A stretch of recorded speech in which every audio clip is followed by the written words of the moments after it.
Hey, welcome to Caching in the Northwest. You know, this is the podcast from the birthplace of geocaching right here in the great Pacific Northwest. Now, it's Thursday at 9 p.m. Pacific, and they call me Chris of the Northwest. And we're going to talk about geocaches and geocachers from here and all around the globe. So, while you realize you can never say 99% of what you think, we'll be caching in the Northwest. There's just so many things to think about there. And yet not. All right. Well, what I'm going to say is that tonight we're talking about different ways that you can get connected with the geocaching community. Don't cache alone. Connect with the community. Live audience, you know what to do. Hit the chat. Share your thoughts. We love to hear from you. But first, before we dig into all that topic, well, it's time to bring in our gregarious gorilla. Some say he was Cindy Brady's imaginary boyfriend. And others say he's been resuscitated more often than a Red Cross mannequin. All we know is he's called Land Monkey. Hey, you know what? Just to prove Chris wrong, I am going to say 100% of what I think tonight. So I'm taking all the filters off. I would, except that means I have to start thinking, and I don't do a lot of that. Good times. Good to see you guys. How you been? Good. How's Cindy Brady? I haven't talked to her for a little while. So She's never talked to you. I don't remember Cindy Brady's. I remember Jan Brady's imaginary boyfriend. It was George Glass. Wow. I don't know why. I'm not even going to challenge you on that because you're probably right. Oh, you know, there are some things that you just can't make up. Well, there's lots of things you can make up, but the time you lost watching TV.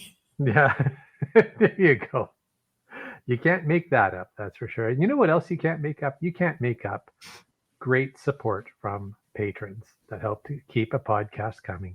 You know, this is our time where we had to remind everybody how much we appreciate them, how much we appreciate the support of our patrons who help to keep this podcast coming each and every week, and to our corporate Denali level sponsors. Well, first of all, that would be Land Sharks. And hey, folks, if you want to know what the deals of the week are this week from Land Sharks, well, go to Land Sharks, LandSharkz.ca, and click on sale. And then you'll know. It's that easy.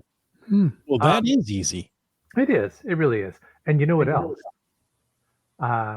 I got a message from our good friends at the Land Sharks earlier today, and they said they want to thank everybody who has enjoyed finding and logging the Land Sharks store geocache. It's called Geocaching News. Read all about it.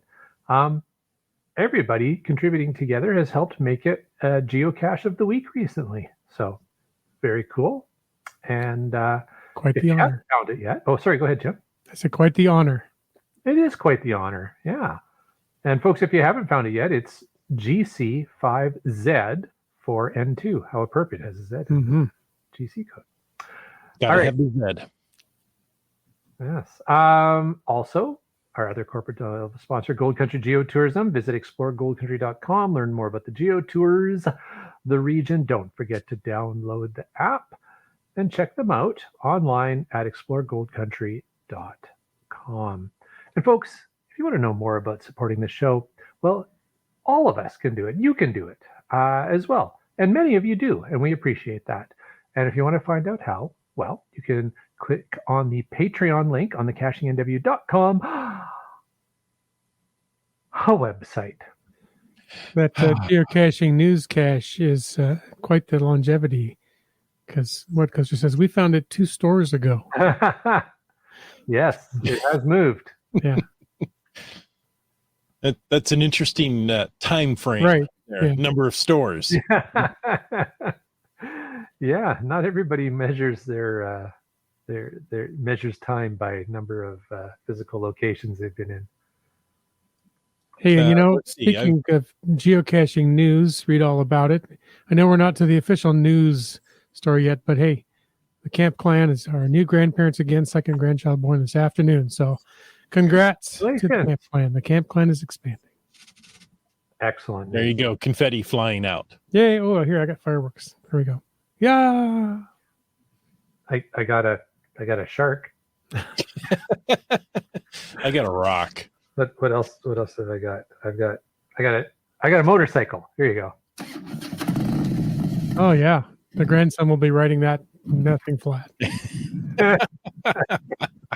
Anyways, congratulations, Camp Clown. That's very exciting for you guys. Great. I'm glad everybody's doing well, I'm assuming. And yeah, very cool. Oh, and here we go. Even more Camp Clan news. That Shark Store Read All About It cache was his 4,000th find. Wow. So Awesome. right on topic there. Way to tie it all together. Yeah. Put a little bow on top of that one. Okay. Is it my turn? Can I speak? No. Hello.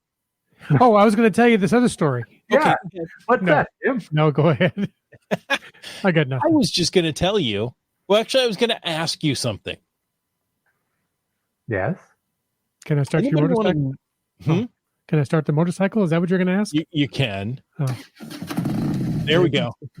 It's starting up the glow. And you may ask, what is a glow? Well, I wanted to see Len McKee ask while he was drinking, like a What good is ventriloquist would do. what is a glow? There you go. So natural. It's not quite how a good ventriloquist would do it, but And Dora Moore saves us because Dora Moore is the originator of the glow. the She glow came up mother. with the whole idea. Glow mother, yeah. The glow mother. Oh, I like the glow mother. The glow is the I don't know if she does, but we'll find out. The glow is the geocaching log of the week. So whether you read it or whether you wrote it, we want to hear about it because great logs simply make geocaching better. You can send an email. You can send a recording to feedback@cachingandw.com. You can call in to 253-693-TFTC. I'll repeat that 72 more times so you won't forget it.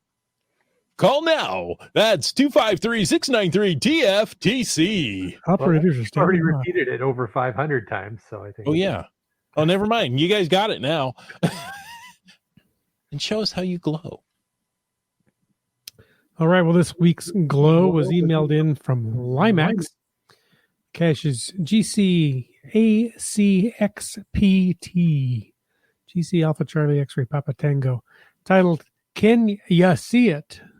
Well, because it's in Kenyasui or Kenyasui Park, of course.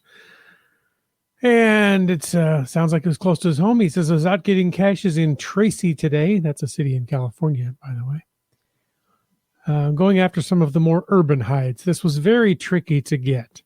There were boys playing right around ground zero when I got here, so I had no chance to go after the cache. Luckily, I had my lunch with me and was able to go to one of the picnic tables to eat and wait them out. By the time I was finished with lunch, they'd cleared out to a different part of the park, and I was able to search. Still wasn't easy to find, but I was able to grab it and put my name to paper. So, way to go, Limax. Thanks for contributing the glow. That's the geocaching log of the week, in case you were wondering. Is that what it is? That's what it is. And if you want to connect with us tonight, use the hashtag connect to add to tonight's show. See how natural that is? Mm-hmm. And if you want to FATAS with us, all you have to use is the hashtag FATAS. And I think I just made an acronym of verb. I don't know if you can do that. Why not? Mm-hmm. I think that even might stretch the rule. It's done now. So Okay. It's your podcast, man. You can do whatever you want. Oh, well, then let's be FATASing in a little bit. Indeed. So use the hashtag FATAS if you want to bring up something in the after show. But right now we're jumping on to news. And this comes from Como4 News. Lou Whitaker, a legendary American mountaineer who helped lead ascents of Mount Everest, K2, Denali, and who taught generations of climbers during more than his 250 trips up Mount Rainier, the tallest peak in Washington State, by the way. He's died at age 95. Wow. Very interesting history. If you don't know, I would take some time. There's actually a book about his life. He wrote A boy, book. a book. It's when you write a book, it's a book. A biography? There you go. That's what I was coming up with. But that's still a book, is it not? In the general sense of Absolutely. the It word. should Yeah. be. So Lou Whitaker and his twin brother Jim, who in 1963 became the first American to summit Everest, grew up in Seattle and began climbing in the 1940s with the Boy Scouts. That's when the Boy Scouts really did things, right? Like climb mountains. Mhm. Every mountain? I'm sure he got a badge for that too. They ford every stream? At 16, they summited the 7,965 foot Mount Olympus. Now, I don't know what that is in Meters. but lots. A third of that. The highest peak in the Olympic Mountains west of Seattle. They also began participating in mountain rescues, including the search for 9 troops who had parachuted out of a military plane over Mount Rainier in a storm. Lou Whitaker saved dozens of lives during numerous rescue efforts over his career. He also took thousands of clients up Mount Rainier, survived avalanche, severe storms, and other harrowing episodes. When a Seattle Times reporter asked him in 1989 why he climbed mountains, he replied, "If you have to ask, you wouldn't understand if I told you." Fair enough. That is the answer to so many things in life. Yeah, I exactly. thought the answer was just because it was there or something. That's kind of what I thought. Yeah, because I think that's Edmund Hillary's answer. Yeah. Mhm. There you go. All Very cool. right. Well, I'm sure he'll be missed. Yeah. Well, I mean, very, very cool. Yeah, not very cool that he's passed, but a very cool life, a very amazing. Exactly. It's funny. I didn't know he had passed when you said the name Lou Whitaker. I was like, that name is familiar. Where are we going with this? There you go. It wasn't familiar to me. I don't think I may have heard of him, but it didn't stick. I had a couple of friends. I suppose I still have a couple of friends. Well, you guys count somewhat. Thanks, I think. Yeah. No, before I got married, the friends that you had in your single life, not a lot of them carry through to your married life. At least that was true for me. Anyway, there were these 2 brothers that were guides on Mount Rainier. And, to get ready for the season, they would, jog up Rainier and back down. And I just look at that and go, that's just not right. They would, climb up, 20 times, 25 times in a season as guides and such. And it was just nothing for them. Amazing. Mm-hmm. I cannot say the same of myself. So You don't have any friends recently, No. Jim? No. I would take the escalator, the motorcycle, or the helicopter to the top. But Helicopter seems like a good way to go. seems like it. Oh, wait, he's got the motorcycle all ready to go. Is that the mountain climbing motorcycle you have there? It's many things. It's an engine that powers a whole bunch of different things. It's just whatever I happen to put the engine in. Very cool. Let's pull this up, and good old Seabiscuit says, first of all, it's not you guys, but I'm falling asleep from my long drive across the state. Plus I grabbed a few caches. Night, gang. Good night. Sure, it's not us. Mm-hmm. It's Chris. We know. It's all right. I know. She said earlier, I'm trying to find where. There it is. Thank you. She's in Lewiston for the cache machine this weekend. Yeah. Coming up Saturday. She requesting identification? Yeah. Yeah. Mm-hmm. Okay. Lewiston, interior diameter. I don't think that's what the ID stands for. That's ID and OD. That's what I was. Yeah, okay. They were also crew members on Captain Neil's ship. I think. Acronym, isn't it? If you think about it, that Yeah. the I stands for I, and the D stands for identification. So it's kind of like the D's doing all the heavy lifting there. Sigmund Freud just mispronounced it as Ed. What did he know? Exactly. And I think Heidi and Odie were crew members on Captain EO's spaceship too. Oh, Interesting. there you go. Lewiston is hometown for Komakino. Hey, there you go. That Wow. explains a lot, actually. It does. Full circle there. Very cool. Look at the connections being made. There you go. Genius. I left this out of the article just because there wasn't a lot of detail, but Jeannie says Whitaker became the first full-time employee of REI, Recreational Equipment Incorporated, and was the corporate and the company's CEO in the 60s. Wow. I didn't know about the CEO. I know he became a manager, but I didn't know it was the first full-time employee. So Very cool. Thanks, Genies. yeah. I mean, so lots of ties here to the Northwest. Yeah. They've got a couple of employees now. Yeah. At least 2 now, Yeah, just a few. but never in the right department when you need them. All right.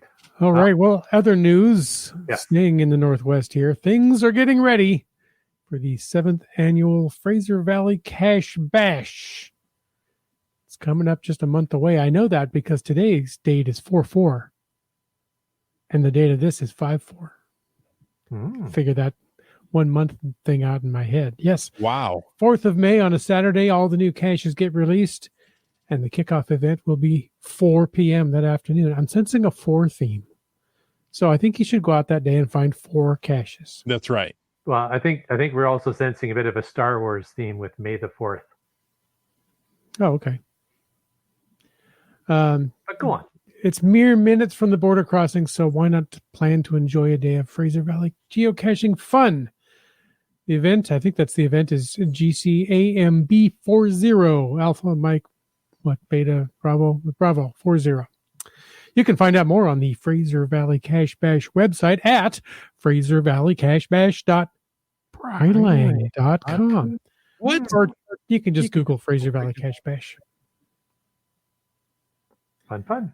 That link is popping up in the show notes or in the chat Awesome. and on the screen right there. Thanks. So yeah, go check it out.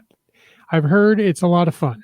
It is a lot of fun. Looking forward to another fun season of refreshing the game board in the Fraser Valley. Other awesome things that I'm looking forward to also in the month of May coming up. It's almost time for season 2 of North Shore Search and Rescue.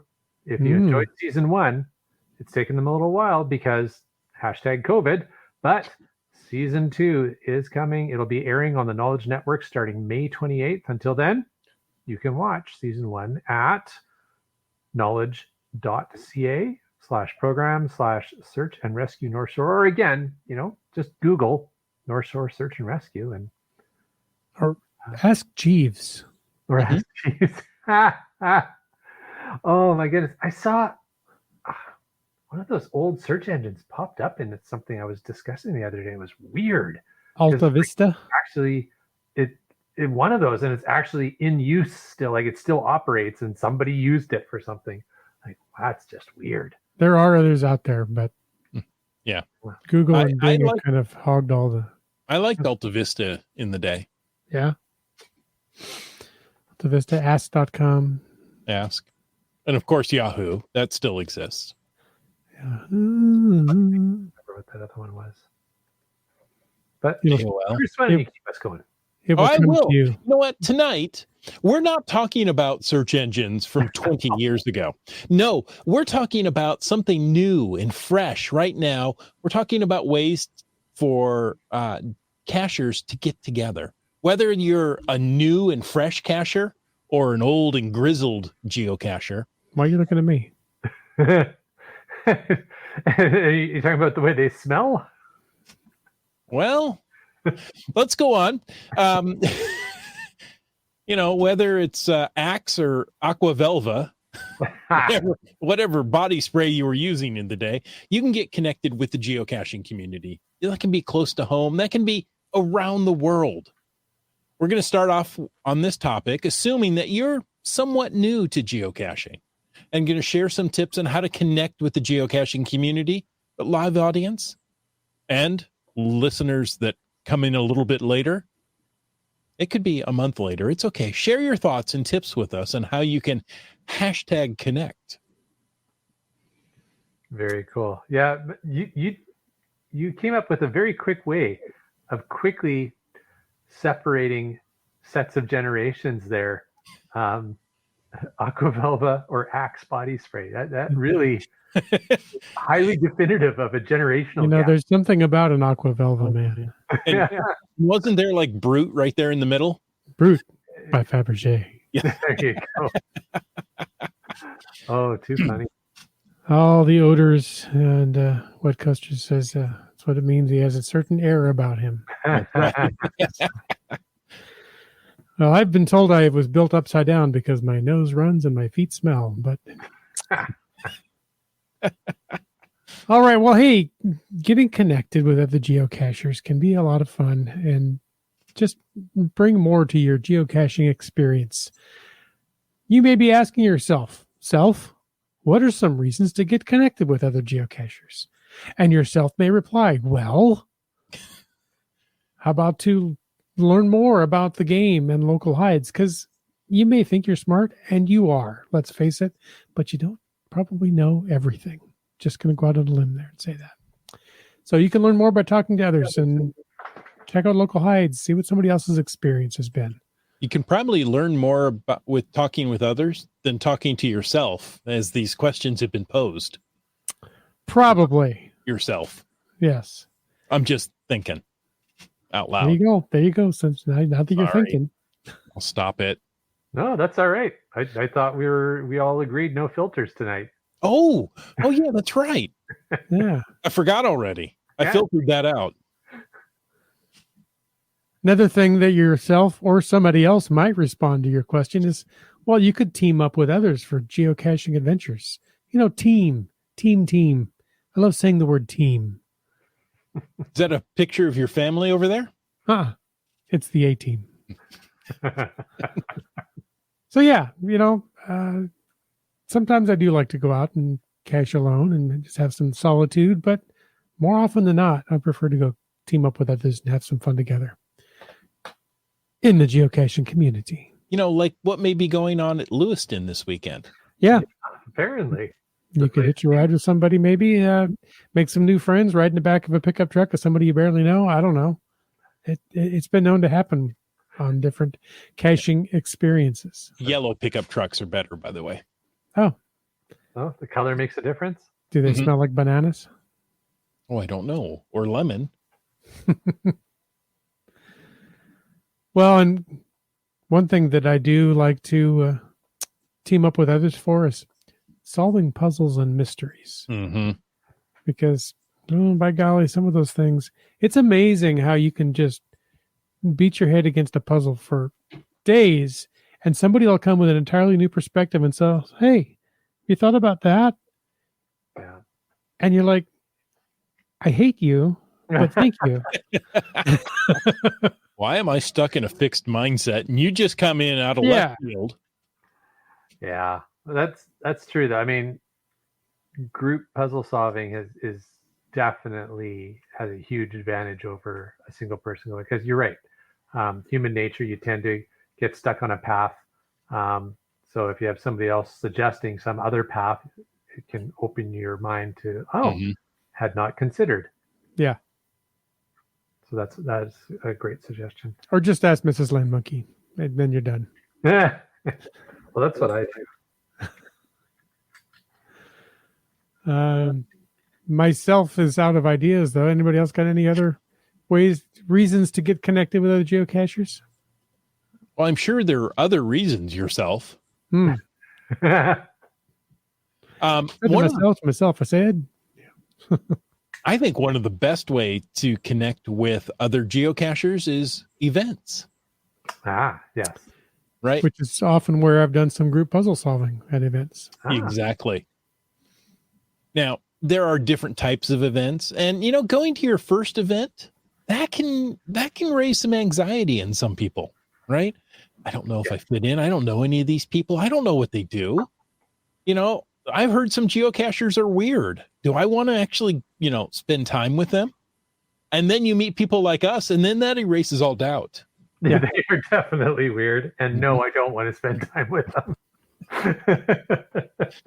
So, it can be a bit anxiety ridden the first, second, even third time you go to an event. Yeah, for sure. So, you guys have any tips to help ease that anxiety for that first time event goer?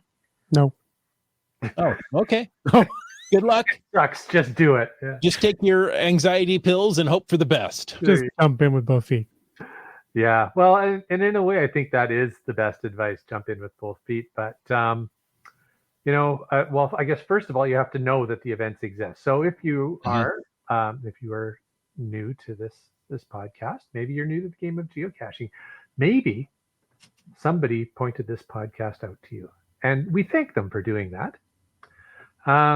But first, you need to know about the events, where and when they are, who the host is, and this is going to come in handy later. So stay tuned for that. Oh, But check your geocaching map for the icon that looks like a little speech bubble, or check that calendar on the right-hand side of your geocaching.com dashboard, and click on those events. Check the location, the date, the time. That'll all be right up at the top, and you can take a look through and see if there's one that works for you. Indeed. You can, as you mentioned, the calendar on the profile page. That's where I usually go first, because you can filter that to your region and see what's coming up and see them in a nice graphical calendar layout. So find out one that matches up with your social calendar, and then here you go. Log a will attend. what? It's just like logging a find, except it's a different style, but it's the same process. Type your comments in there and submit it. It's like an RSVP to an open invitation to this event. It lets the hosts know that you're planning to come. Sometimes the hosts host an event where space might be limited, or it might change something about, props, or which room they use to host an event or something, if they know how many people are coming. It really helps to plan things, because who of us hasn't hosted a party and all of a sudden more people showed up than you thought, and then wait a minute, I'm all out of hot pockets or something. Oh no! You have 17 large cheese pizzas left over. Right. Yeah, it happens the other way. Yeah. No, you're usually left with the vegetarian pizzas, but yeah. And then, of course, Yes. the day of the event, just go. You know what? Even if you just saw it that day, you're out caching, you go, oh, there's an event. It's okay. You can still show up. All these events, all the events you see, I believe they're required to be free for entry. Do you have to pay entry? Can you pay entry to an event? I get into a gray area, because there have definitely been events where there is a cover charge. I was just trying to help the newbies to say, you can just walk in. Well, you're welcome. I think if the event is held somewhere where you do have to pay a fee to go in, it absolutely would have to say on the cache page, so you'd know. Yeah, it won't be a surprise if you read the cache page. Yeah. Wet Coaster says, good advice, bring donuts. There you go. Yeah. Timbits work really well. Yes, they do. Anywhere in the world. And with Timbits, you can leave a trail on your way into the event to find your way back out. And use it for self-defense. Yeah. But if the event is posted on geocaching.com, you're welcome to go. True. Right? There's nothing holding you back. Don't feel like because you weren't invited, you're not allowed to go. That's not the case. True that. And so, it's a little scary walking up to a bunch of new people, strangers, right? And saying hi. So there's a couple of different tactics to try. Make sure you jot the name down of the geocaching host. And when you arrive, ask people to point them out to you. Hey, have you seen the host? Where's the host? I'd like to meet the host. Once you meet the host, thank them for hosting the event and let them know that you are new to the game. I bet you'll be amazed at how welcome you'll be. And that host is going to take you and introduce you around to other people, right? Yes. So, Yes. Brylang says, many years ago at an event, I put forth the idea of going for a geo hike on a specific trail near me. That's where I really met the land monkeys and a bunch of other folks for the first time. How about that? And he's still paying for that. I was going to say, I think you should go to events anyway. Yeah, he's still being punished. Don't let that discourage you.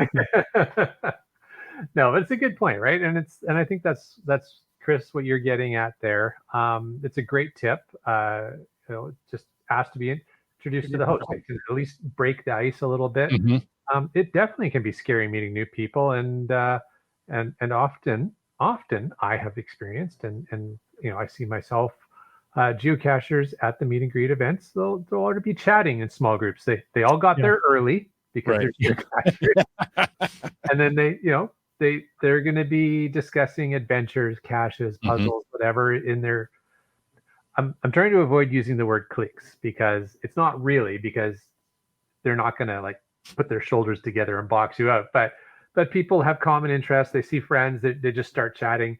Mm-hmm. So if you just walk up cold, you don't know anybody, it can feel really awkward. But I would say, adding to your advice, if there's a specific geocache or a geocaching puzzle you've struggled with, write down the GC code and the cache name before you go to the event, so that you have it in hand, or even on your hand. And then, when you meet the host, ask them if they know anyone there who might be able to give you a nudge on the find or the solve. Again, you'll likely be surprised how much cachers enjoy sharing their insights. So that's right. A couple of little tips we could offer new geocachers who have heard about events but are pretty nervous about going. Because I think all of us were the first time we heard about events, like, I don't know about this. Yeah. It was about a year ago. I hosted a CETO, and brand new cacher. This was their very first event. And, we made sure to be very inclusive. What area are you in? Oh, have you found this one? Have you found this one? Oh, this is a good one. This is, that one you're going to want to go find. Right. But, and not say, oh, these are the really tough ones. No, you start them off with some good ones that'll be very successful. Bryling says events are permitted to charge a fee to cover legitimate cost of organizing the event, a room, a shelter, a theater booking, what have you. Okay. There Good you go. To know. And there are no like premium member events, right? No. Events are just open to everybody. Events are events are events. Yeah. That's what I thought.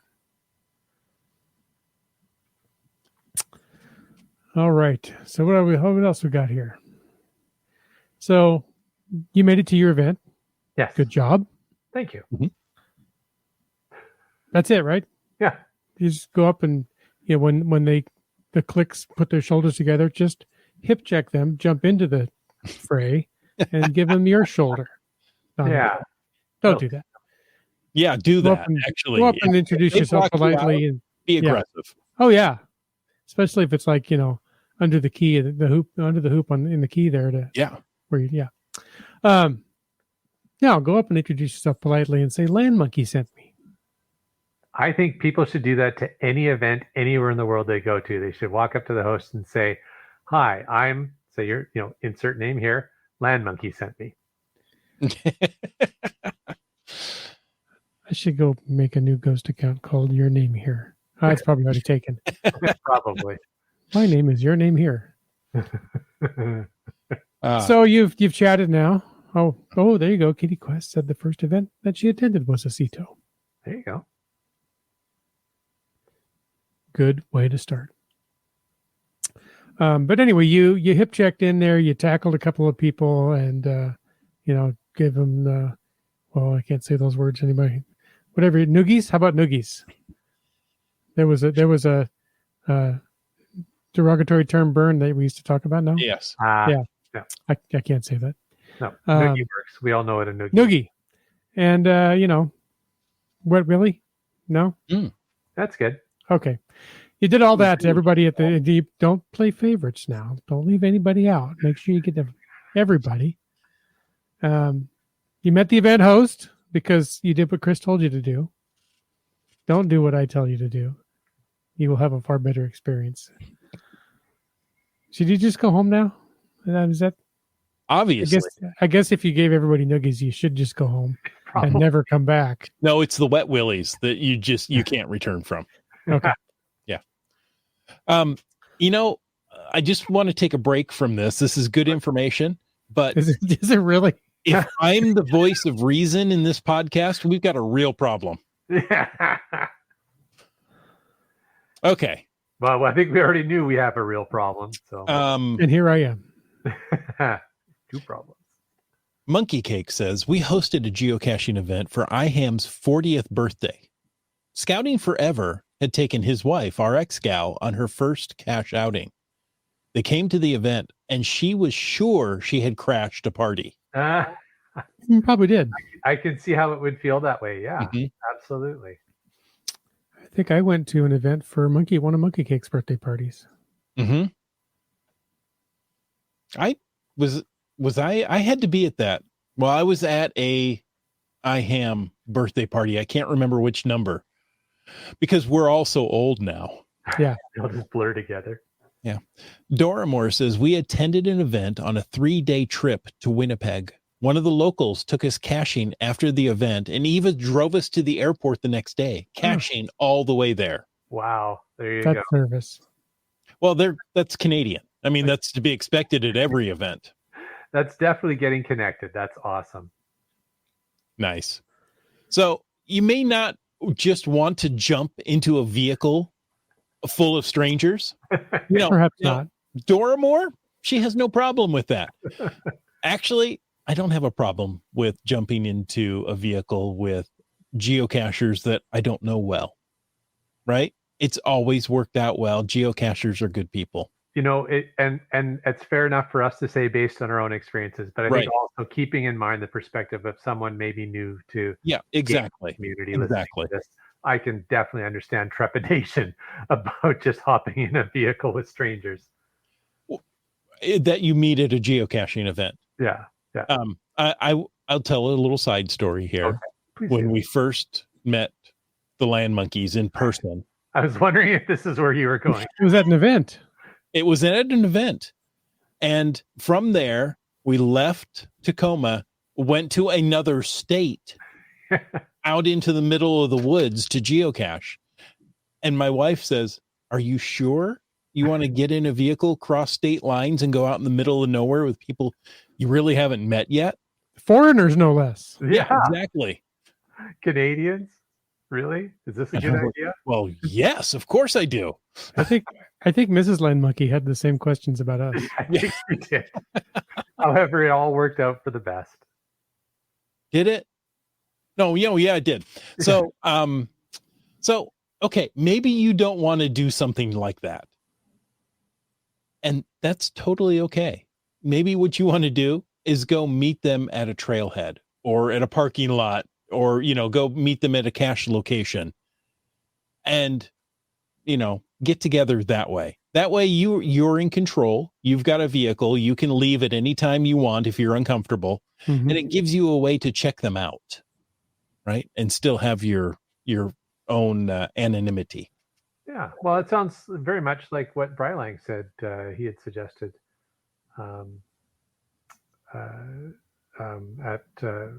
when he first met up with us and some others for that. Mhm. Oh yeah. He suggested same idea.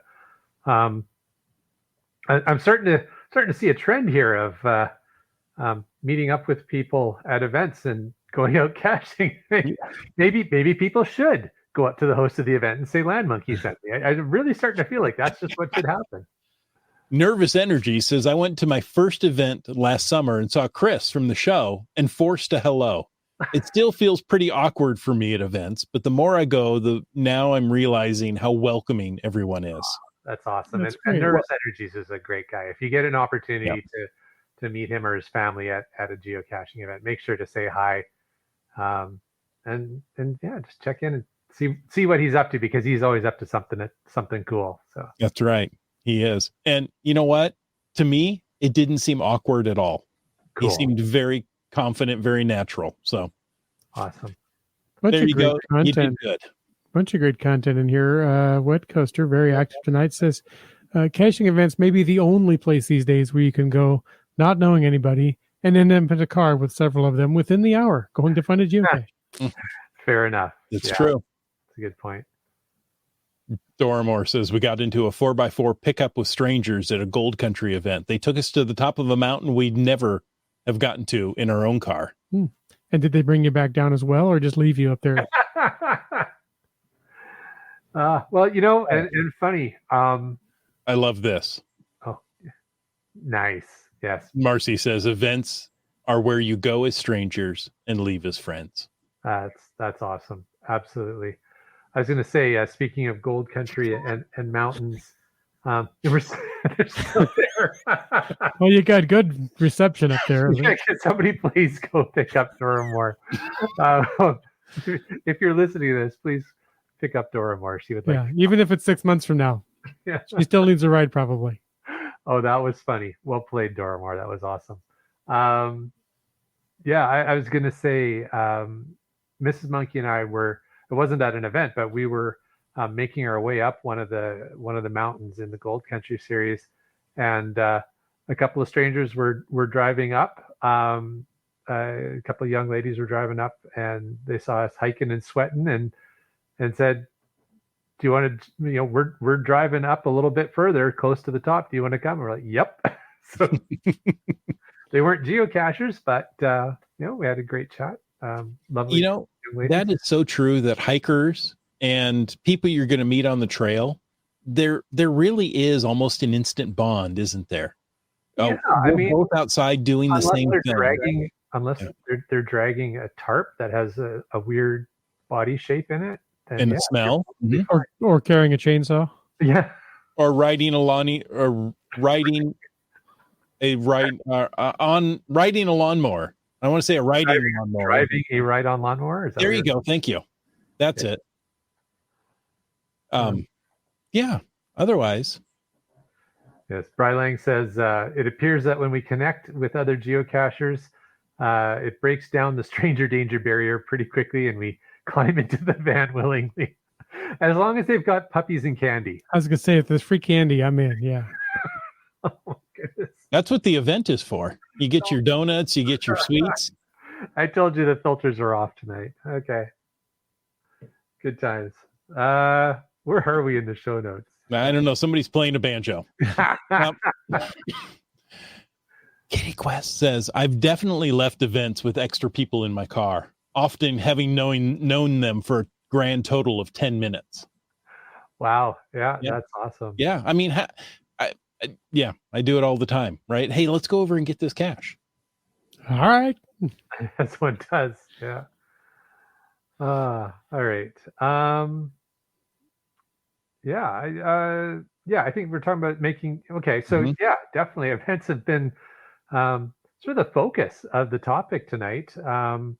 But before we run the clock out, because there's plenty more we could talk about events, and it is probably the best way to establish connectivity with the caching community. But other than the face-to-face connections, which are, as I said, probably the best way to make connections and make new geocaching friends, there's other options available for connecting with the greater geocaching community. What are we, more of the lesser geocaching community? Yes. Yes, I was going to say the lesser ones would be Thursday night at 9 p.m. These three lesser hosts on the thing. But no, we already have a great experience here, a great group of people, community of listeners, and they're active in the chat, like just Carlo, who wants to know, what are people's experiences with social media, like Facebook groups and such? I'm more of a spectator, rarely adding comments. My general statement about social media is if you're not on social media, don't start. But if you are, there are some great resources out there. Mm-hmm. Yeah. I made a post on April 1st on Facebook to the effect of I'm going to get the wording wrong, but I said something along the lines of April 1st is the day that you can't believe anything on social media. I said, oh, just like every other day. But the difference is, so there's social media, there's kind of two things. There's there's like opinions on social media, and you can take them or leave them.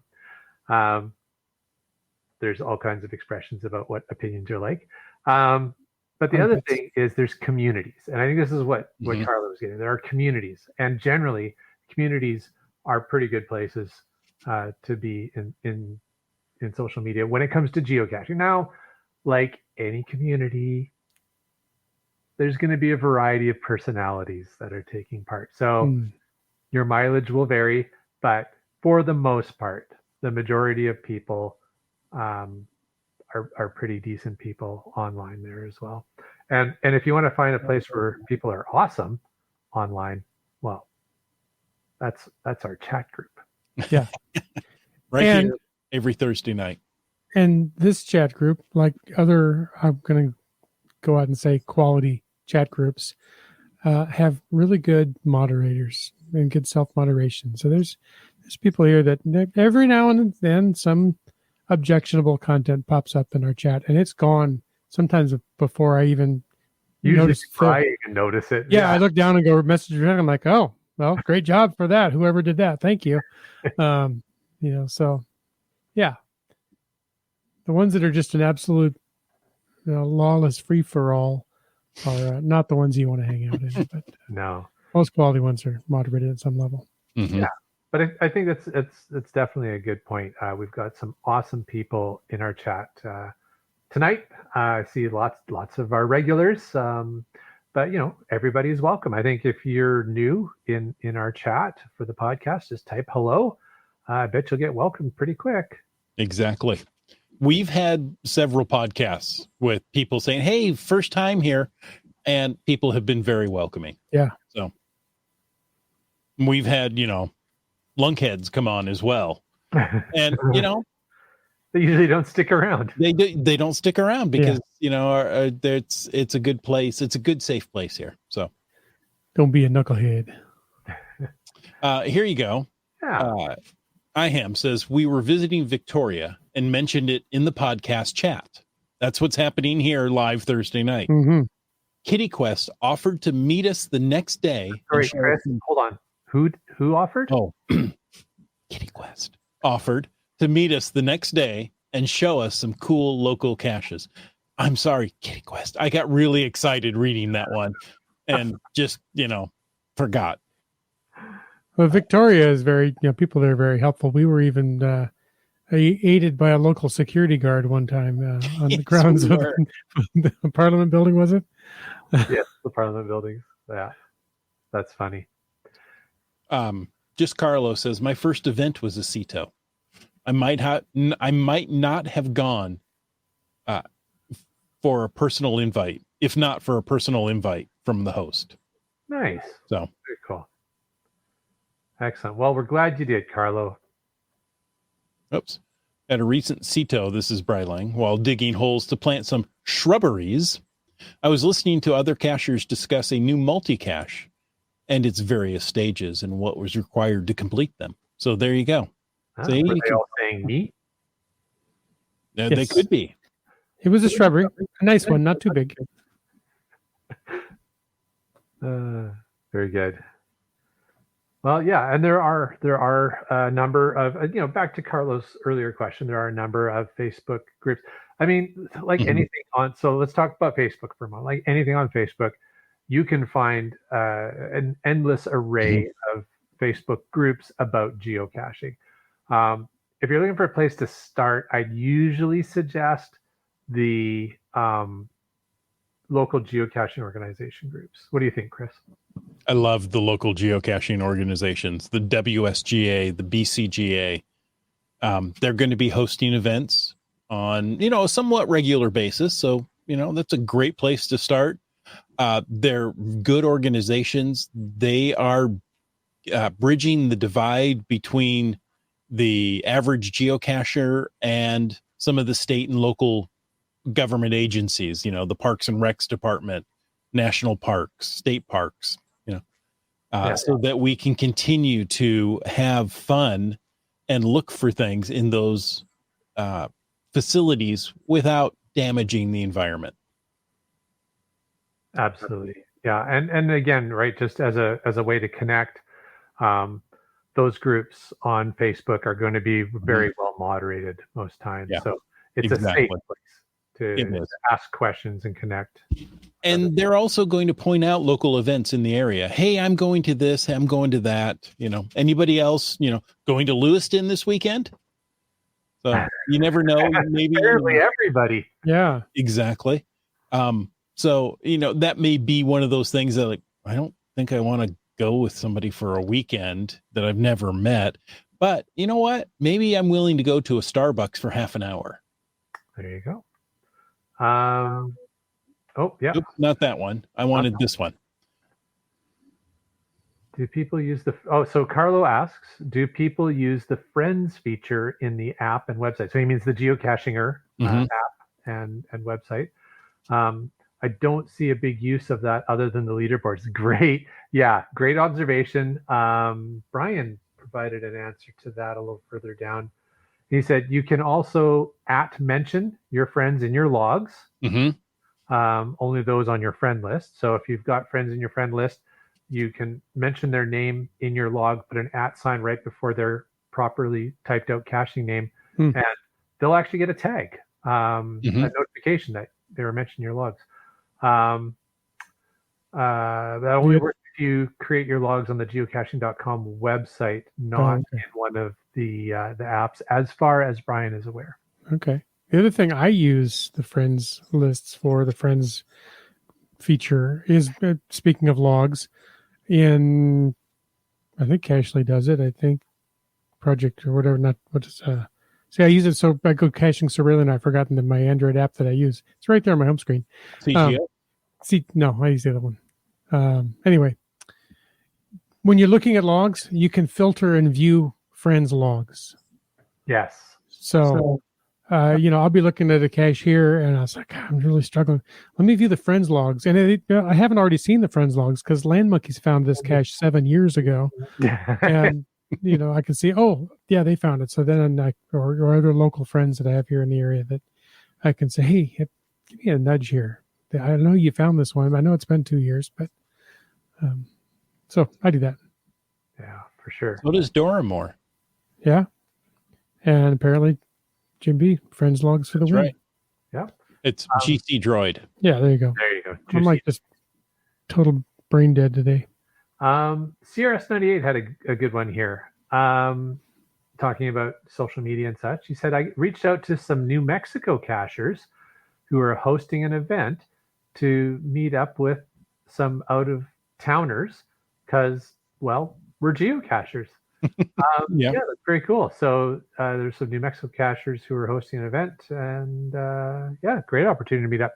I frequently see that when people are coming to Vancouver, they'll host events. It's one of the things that shameless plug alert here. One of the things that I did actually add in my book when I wrote it about geocaching in Southwest BC, the geocaching guidebook, is good places to host events, because there was every once in a while I would see somebody from out of town would place an event. Well, oh, look, it's a green space, it's a park, and it's in Vancouver. It's like, oh yeah, but you don't really want to have an event in that park, right? So, and hey, if you're not from the area, you don't know, right? So exactly. That is a good segue to Wet Coaster's comment. Chris, did you want to read that one? Sure.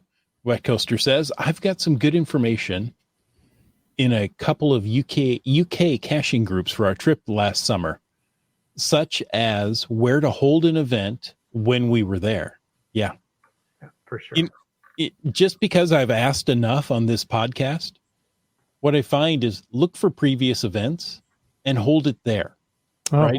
If it worked once, you could read the logs. People say, oh, great event, and if it wasn't a great location, somebody's going to mention that in the log.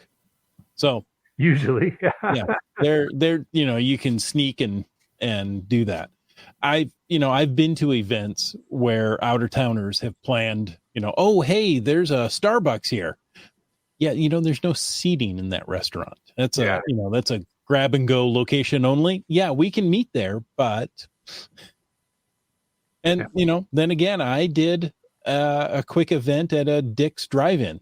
right? There's no seating there either Oh, at a drive-in hamburger place.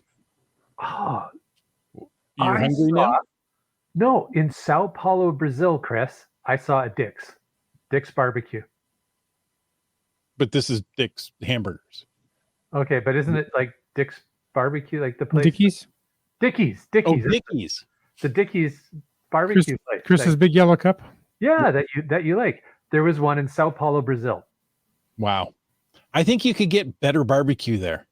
I bet it was amazing. I didn't go. I was in the nicer restaurant across the street, but I saw it and I took a picture. I got to remember to send you that picture.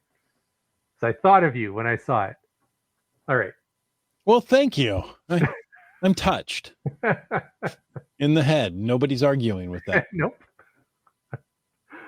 Awesome. Lots of great feedback.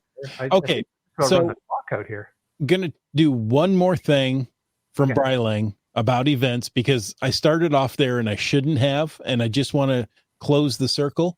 Events must be open to everyone, but there can be limitations placed by the venue, right? Fire marshal limits on occupants, for example, number of seats in a theater, different things. Number of people allowed in the elevator that you're right. the event Exactly. And don't yell FTF in a crowded event. That's right. Bad thing. So there you go.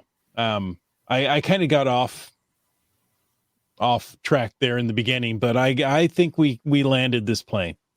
Absolutely. Well landed, my friend. Yeah. So it sounds like if you're new to the game of geocaching, you want to try and figure out ways to connect with people, look at events. Events are probably the best way. And if there aren't any events coming up in the area that you live and geocache in, sorry? If there aren't any, host one. That's right. Well, I guess that's the option, but that's a real stretch for some people if they're new to the game. But, then, second best is connect with your, the Facebook group for your local caching association.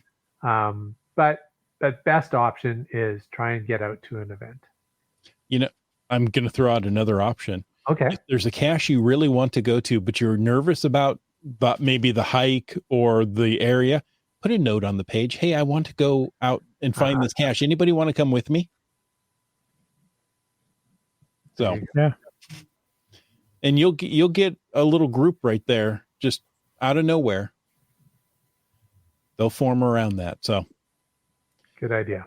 Folks, thanks for taking the time to tune in to this episode of Caching in the Northwest. We hope you enjoyed it. We do. We really do. And we want to take a moment to thank Landsharks, LANDSHARKZ.ca, and Gold Country Geotourism, our corporate Denali level sponsors. Landsharks is the outdoor adventure and geocaching store. Check them out online. They're shipping those online orders daily. And for absolutely amazing geocaching adventures, check out exploregoldcountry.com. And we want to thank all of our faithful Denali level supporters. That's, of course, Landsharks and Gold Country Geotourism, but also Groovy Owl, Cool Cow Cachers, and Cachly, the geocaching app. If you want to know more about supporting this here podcast, well, we appreciate your interest in supporting us. And we would encourage you to go click on that Patreon link on the cachingnw.com website. Like our friend from BC, known as BC Rockcrawler. It's a very interesting delivery on that one, Chris. Oh, I'm not going to match the delivery, but we also appreciate green words. And mountain bike. And M-Nerve. GSM times 2. CRS 98. J-Car. The Camp Clan. More grandbabies there. There you go. The mother of the glow. The glow mother. The glow mother, Tora Moore. It's kind of like the godmother, right? Yes. That's what we're going for, just in case you were somehow offended by it. Oh, there you go. She'll make you glow. You can't refuse. And then, of course, we have Peach of Washington. And Segehove. And Butterfly Girl. Gas Station Tuna. And Teus. GeoNav Pro, Geocaches. Boomer 365. Team Noltex, MC3 Cats. Alarabrick. You Talks to Rocks, Seabiscuit. How about Would Be Island Gal? How about Chris is in so much trouble? B Pendragon. She's okay with it. Okay. Korsgat. Railroad. Another new one. Another Awesome. one, yeah. Kid Vegas 19. Flagman. Kitty Quest. Another new one. GeoBirder. Ari. 54321. Nervous Energies. Wino Seattle. Trexer. Limax. Thanks for the glow. Skyhawker. Just Carlo. UDAC. For all us spilly drinkers, Wet Coaster. Logwork. Kev MacD. Genies. Just finding our way. LG 9000. Subway Mark. And Ackerdoc. Whew. Folks, thanks for taking the time to listen to this episode of Caching in the Northwest. Your support helps keep the quality shows coming. So if you like the show, please click on the Patreon link. Even if you didn't like it, go click on that. But if you like the vibe, please subscribe wherever you get your podcasts and give us a review. Because if you were in a restaurant, you would tip. If you were in a live audience, you would clap. But since you're on a podcast, leave us a free, fast, fabulous, fantastic 5-star review. You can also call in to 253-693-TFTC and leave us a comment, ask us a question, or meet us in an event any time of the day or night. Because some events happen at the night. And of course, you can email us at feedback@cachingnw.com. Join us every Thursday night at 9 p.m. Pacific for a live show and chat. The show is produced by Chris Umfenauer, Jim Paulwitz, Jay Kennedy, and Brian Lang. It's licensed under a Creative Commons Attribution 3.0 license, copyright 2024 by Chris Umfenauer. And folks, I ask you to stay tuned for the after show. Yeah, I forgot the whole thing wasn't there. Yeah. I love it. Yeah. Hey, the first question I'm going to pull up there in the FATAS is Nervous Energies is heading to North Van tomorrow. Ooh. Any notable caches he should visit in the lowlands? The lowlands before he gets over to the North Shore Mountains. Oh my gosh, so many. If only somebody had written a book about this. I don't know. Let's open that up to the group chat. See what people suggest. Perfect. While they're typing away their answers, Mm-hmm. Komakino has the first of his troll/caching videos. You know, that doesn't make it sound any better. I think he's trolling, right? Trolling or caching will be posted tomorrow at 5 p.m. as a premiere. Next week's troll caching video will have a certain monkey in it. Yes, it will. Is the monkey in the middle? Yeah. You see him trolling. He's caching. I know the monkey's white and nerdy. That's right. On that note, I've got a video coming out on Friday as well that's going to have a certain Komakino in it. So there's almost some like this was coordinated. Was this planned? It was. Well, semi-planned. Yes. Okay, let's see. Wet Coaster says the only place these days where you can go not knowing anybody and end up in a car with several of them within the hour is going to find a geocache. Yes, at a caching event. Yeah. Yeah. You don't find that very often anywhere else. No. No, I mean, you know, there are some really good groups out there. You know, there are hiking groups, there are biking groups, there are, you know, all sorts of social groups. And, you know, there's a certain camaraderie and, you know, you can get along pretty well, pretty quickly. But I think geocaching may have them beat. I think so. I would agree. Oh, here you go. Whoop. Sorry, go ahead, Chris. So nervous energies, you like to climb trees.